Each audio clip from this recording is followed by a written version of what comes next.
In this exercise tutorial, I'm going to be showing you how to do lateral jumps from side to side.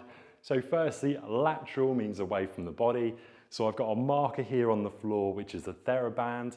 You can use anything. You can use a mark in the floor. You could use a small object, but just make sure it doesn't become a hazard. So we don't want to be jumping over something that if we did land on is going to cause us an injury, basically. So it doesn't matter which leg you do. So it doesn't matter if it's the leg closest towards the TheraBand in this case or furthest away, because ultimately you should be doing both sides. What I want you to do is I want you to jump laterally meaning away from the body, and then back to your start position.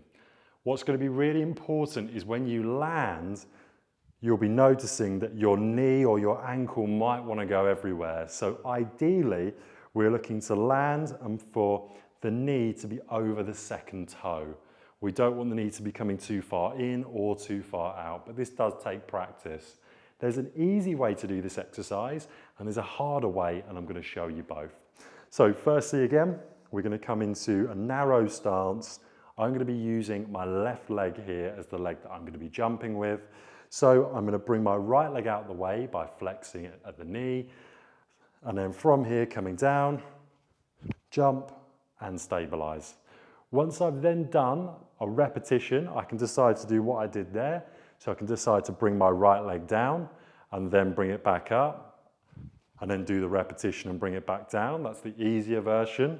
Or I might decide to jump, stabilize, jump, stabilize, without bringing my right leg, the leg that's not working, into contact with the floor.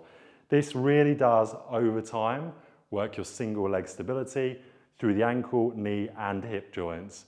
So you'll notice if you have any asymmetries, these will even out over time the more you do the exercise. That's how to do a single leg lateral jump, both with the advanced and easy versions.